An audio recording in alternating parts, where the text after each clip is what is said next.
A winter wind swept across the hills of Kentucky in 1809, rattling the bare branches of oak and hickory.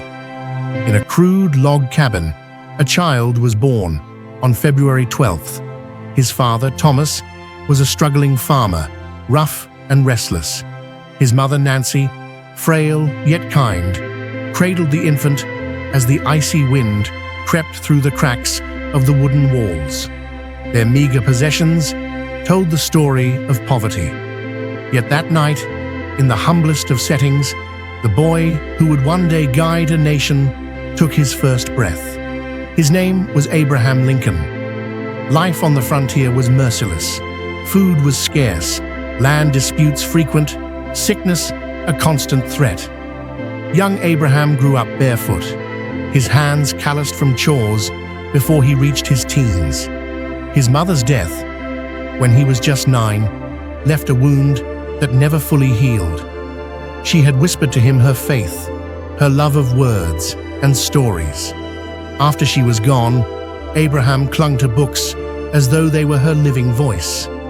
Neighbors saw him walking miles for a single volume. He would read by firelight until the embers dimmed, mouthing every word aloud, savoring them. Aesop's fables taught him morals. Shakespeare filled him with imagination, and the Bible gave him the language of poetry and conviction. But he had no teacher, no mentor, only his hunger for knowledge and his humility to admit how little he knew. In the rough frontier culture, where strength and swagger were prized, Lincoln's appearance made him a target of ridicule. He was lanky and awkward, his arms too long, his face weathered before its time. Children mocked him, calling him homely. Adults saw little promise. But instead of answering scorn with bitterness, Lincoln laughed at himself. He told jokes at his own expense, winning over the same voices that had jeered. Even as a boy, he discovered that humility disarmed hostility. Years passed, and the young man worked wherever he could, splitting rails, ferrying flatboats down the Mississippi, clerking at a store. He lived among laborers, farmers, and rivermen, listening to their tales, absorbing their struggles. He had known poverty himself, and so he spoke to them as equals. By his 20s, he began studying law. With no school, no formal training, he taught himself by reading legal texts, memorizing passages, and debating with anyone willing to listen. When he finally entered the courtroom in Springfield, Illinois, the townspeople noticed something unusual. Unlike other lawyers who bluffed or bullied, Lincoln spoke plainly. He admitted what he didn't know. He explained arguments as if teaching a friend. And when truth was not on his side, he conceded. Clients called him Honest Abe. But honesty did not shield him from failure. Lincoln lost business ventures, leaving himself in heavy debt. He ran for office and lost.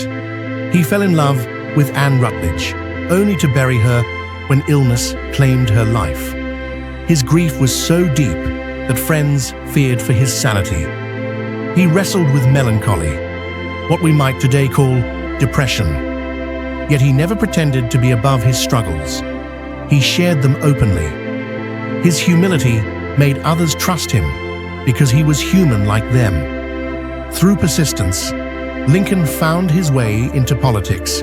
By the 1850s, the nation was boiling over slavery. Kansas bled. Families divided. Politicians thundered. Lincoln entered debates with Senator Stephen Douglas, and the nation listened.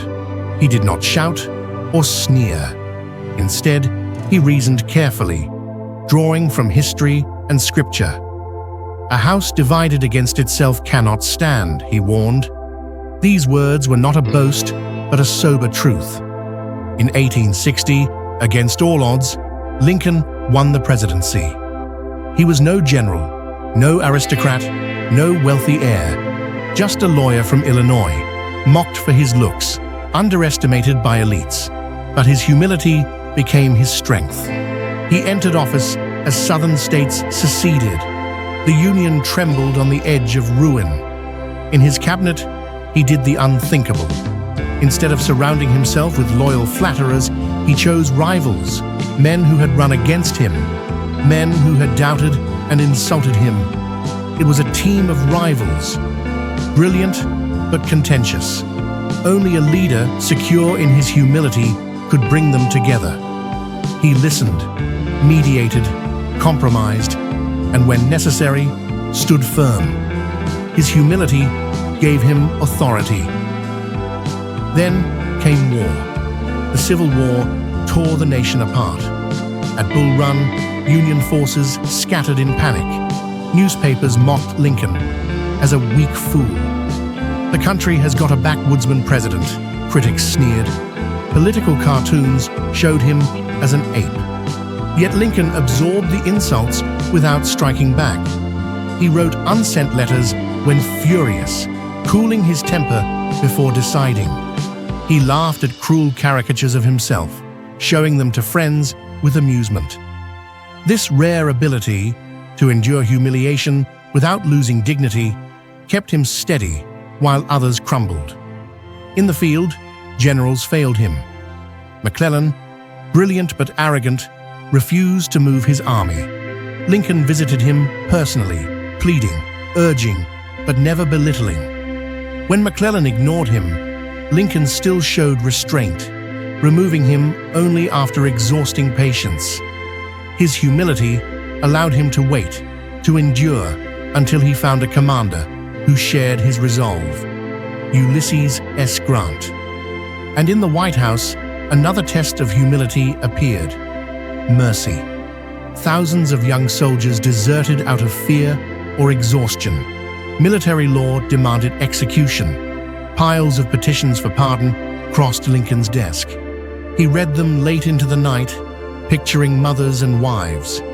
Again and again, he chose to spare lives. "I think this boy can do more good alive than dead," he would say. Generals protested, but soldiers adored him. To them, he was Father Abraham. His humility, expressed as compassion, gave his leadership moral weight. The war dragged on, bloody and relentless. Antietam, Gettysburg, Chickamauga, fields soaked in blood. Yet Lincoln carried the weight of loss not as a distant ruler, but as a grieving father. When his own son Willie died in the White House, he wept openly. Instead of hardening his heart, his grief deepened his empathy. He walked among hospitals, shook hands with wounded soldiers, sat with families. Humility kept him close to the people, even as the war made him weary. In 1863, he delivered the Gettysburg Address.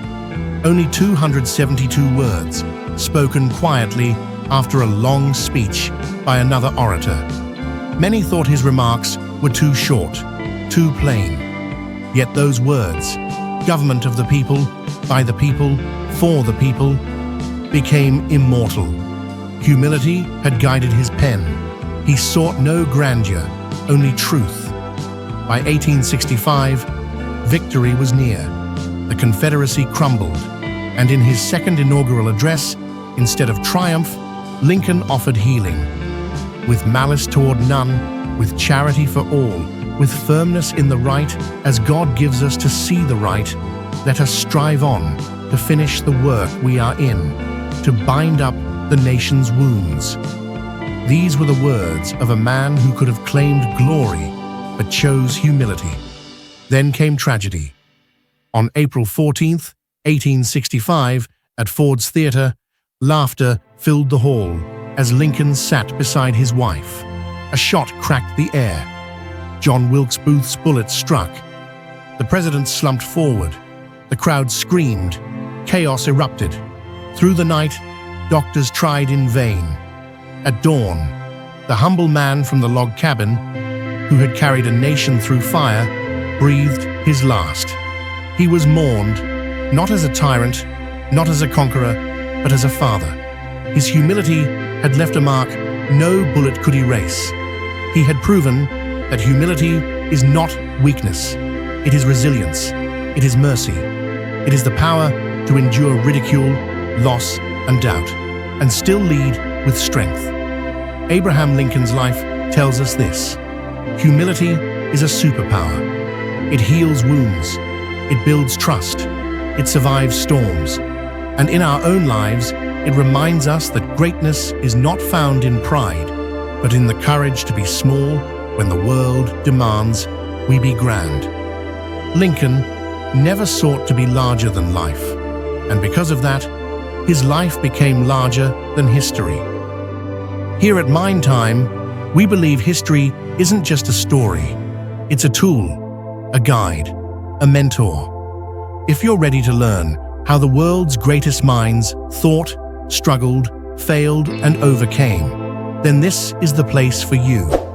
Subscribe to Mind Time for weekly lessons from history that will sharpen your mindset and strengthen your self-discipline. Because as we like to say here at Mind Time, don't just learn history, become wiser because of it.